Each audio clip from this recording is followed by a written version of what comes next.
Yo, what's going on, everybody?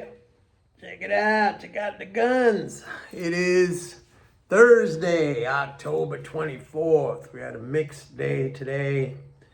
Dow was down, NASDAQ was up. Really good earnings for Tesla. I own that stock. Actually, I bought on the dip recently and popped up nice today. Folks, you know me, man. I'm a numbers guy. I look at the numbers like I'm not a pilot, but I equate it to anyone who's a pilot would understand. It's like you got to look at your instruments. Okay, my son is a pilot. You got to look at your instruments, and sometimes you could have like a feeling that the instruments are wrong, but they're right. You got to look at the instruments. I mean, this is what happened to JFK Jr. He died. Remember that crash? When was it? Back in like 1999 or 2000 or something like that. It was a tragic story. He was flying up to, I think, Nantucket or something with his girlfriend and his girlfriend's sister, and they left late in the afternoon from New York or New Jersey or something. He ran into some weather and he didn't follow his instruments, and he just like freaking nosedived the plane right into the ocean, and they all died. Horrible, tragic story. So I use the data. Those are my instruments. Like, I don't try to speculate. I see a lot of stuff going on right now. Like, oh, if Trump gets elected, he's going to do this, he's going to do that. We better position ourselves right now. I mean, to me, to me, that's just like, it's like gambling. It's like, let's roll the dice and we think this is going to happen. I just wait. I wait to see what's going to happen. The same thing with all this policy stuff.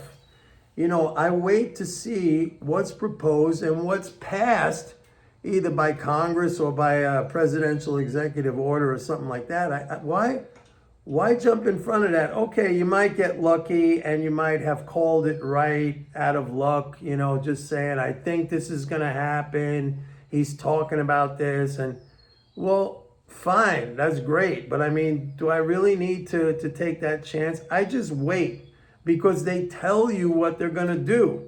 And once they tell you what they're going to do, I mean, that's the beauty of it.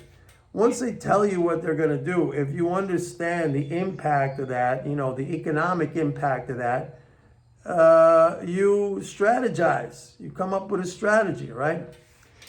Now, here's something I want to tell you guys. So I've been saying that these rate cuts, or we had one rate cut so far, is going to lead to a drop in interest income transfers. And guess what? We are seeing that. Right now, I think we're like the fourth week into the new fiscal year. Interest income transfers are down like 15 billion and change. Okay, not bad. I mean, basically you're running at, what is that, 3.5 billion a week reduction after one interest rate cut. The problem is leading spending flows are still going up. So what does that mean? It means that the drop in interest income transfers is not big enough yet to offset those leading spending flows. So what does that mean? It means that right now, risk assets, stocks, gold, commodities, they're still in a bullish environment, when you look at the monetary environment.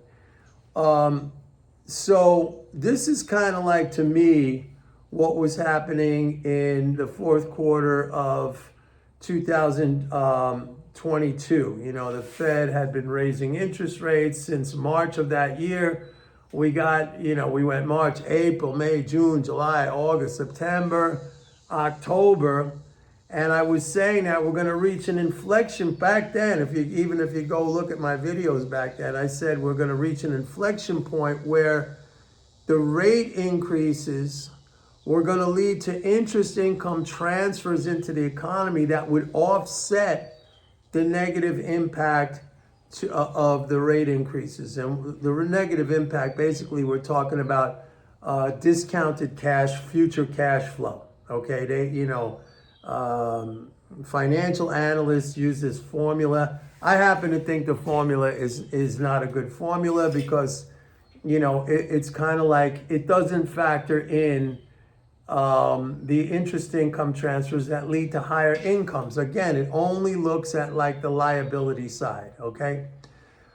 So what's happening now is the same thing that happened in, the second and the third quarter, the third and the fourth quarter of 2022, or I should say the third quarter, second and the third quarter of 2022, because in the fourth quarter it started to turn around.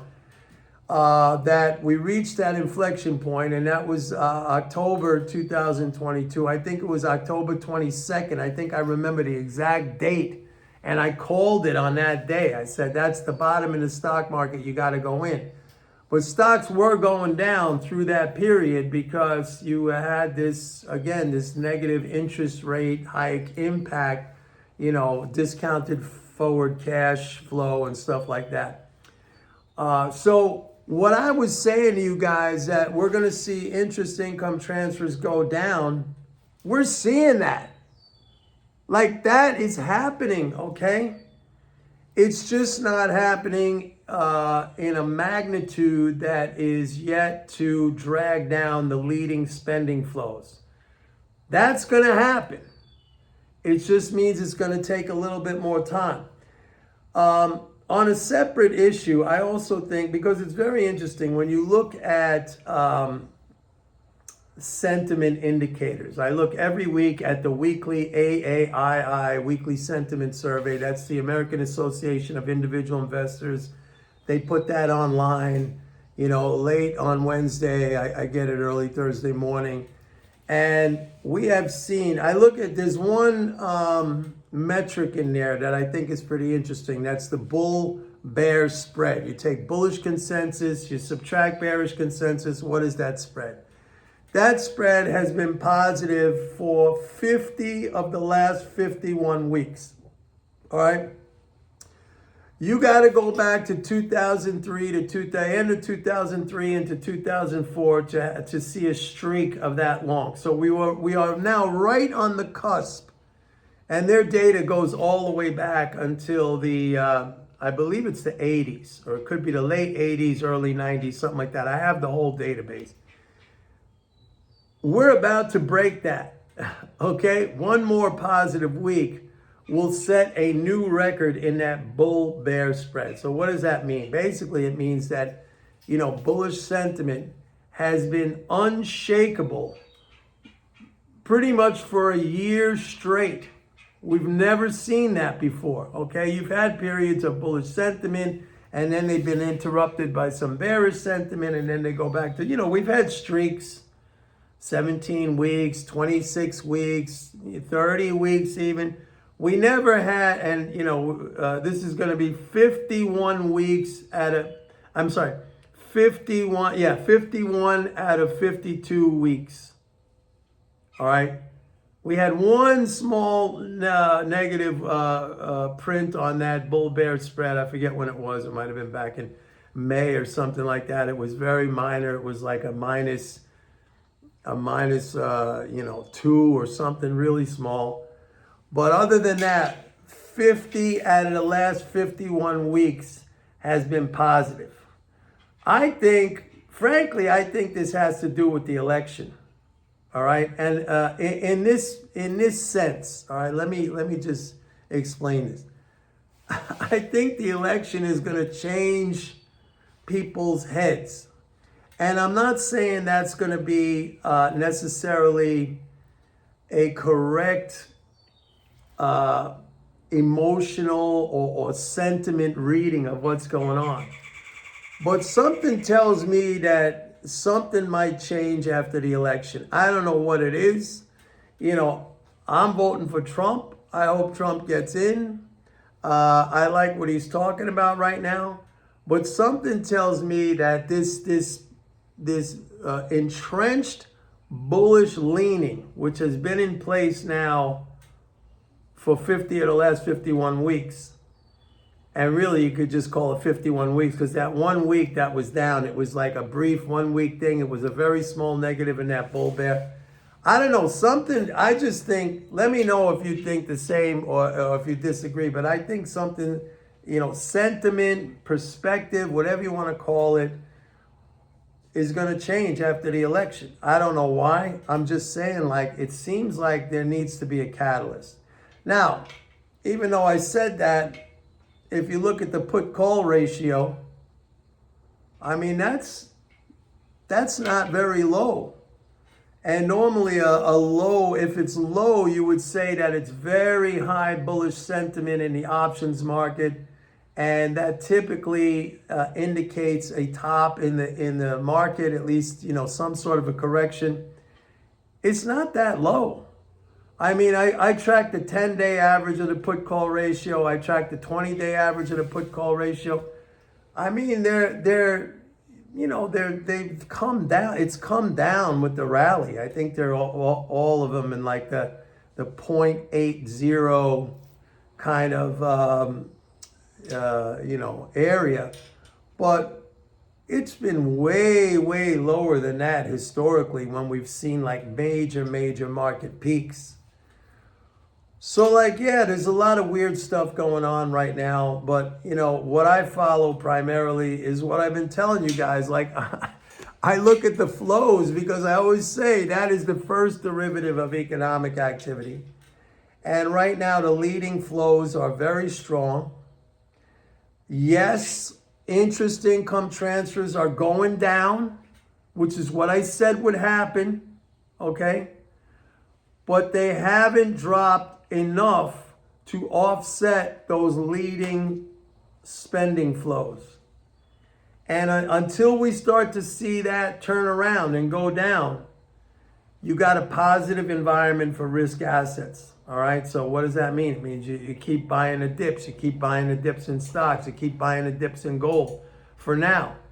Or you could sit on the sidelines and wait for that to happen. It's going to happen unless the Fed turns around and starts to raise interest rates, which they're not going to do. You still have 2 more rate cuts this year. I've been telling you next year you got the smallest increase in the cost of living adjustments for Social Security and those programs, going to be up 2.5%. It's the smallest in 4 years. You got the Trump tax cuts that are going to expire, but maybe he's going to, if he gets elected, I'm sure he's going to do something with tax cuts. That's something we're going to have to look at. All right? That's something we're going to have to look at. But right now, like I say, I go with the data. I don't speculate on, this is going to happen. Trump is he's very unpredictable. All right? This is I like the guy and I voted for him in 2016.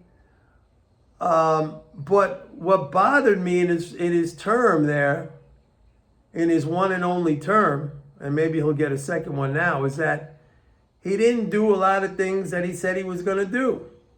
And it bugged me. So like, we could end up in the same situation now. We don't know. He's very unpredictable.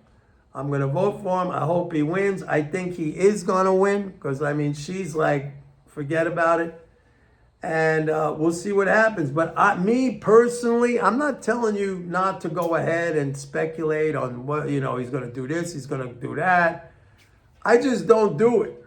I wait because they tell you what they're going to do. And even when they tell you what they're going to do, most people don't understand the actual economic impact of that. Like they didn't understand what would happen when rates went up. And I was telling you guys that it was going to be a big booming bull market. We're going to make new record highs. The economy was going to stay good.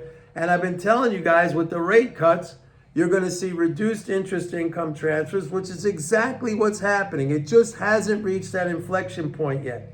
That's it. So you got to have patience. If you're putting on a big macro trade, first of all, I think you want to get in early, okay? Because that's when you're getting the best prices. Second of all, you have to have patience. It's not day trading. You're betting on a fundamental shift in what's happening in the economy. That's not something that happens overnight. It doesn't happen in, a week or several weeks. It takes some time and you have to see it's playing out. Okay? Based on what my prediction was of the lower transfers, we're down 15 billion what, in less than a month. All right, by next week, it should be like almost 20 billion, 18, 19 billion down in a month. If you're doing 20 billion a month, do the math. That's 240 billion, another 240 billion reduction just from the way it's trending right now. That doesn't even incorporate like if we get more rate cuts. All right? That's just how it's trending right now. So you could see a 500 billion reduction. That would take the deficit down to like below $1 trillion, which we haven't seen in, I don't even know how many years now. Okay? So, I mean, don't jump on me. What I've been saying is happening. And I'm the only one who's been telling you this stuff. But you got to have some patience. I don't want people with me who don't have commitment. I don't need that. Like, I don't need these fly-by-night, Johnny come lately. Like, I want people with commitment. I want people who have self-discipline, who are resilient, okay? This is like, I used to call this whole thing, we're the Navy SEALs, like way back when I started my report. In fact, matter of fact, when I did my one and only, we had a dinner, I think it was like back in, 2017 or something like that. We had a dinner in New York City. We were the Navy SEALs, SEAL Team 6. I used to call it SEAL Team 6. Committed people, resilient, having patience, willing to tough it out. That's the kind of people I want in this community here. I don't need, the Johnny come, the fly-by-night, the critics, the negative, the negative people. I don't need that. I want a good, strong, tough, solid community here. So, anyway, that's it for today. Please like and subscribe. Don't forget, go to my website, pitbulleconomics.com. Sign up for a 30-day free trial to MMT Trader. See you tomorrow. Bye.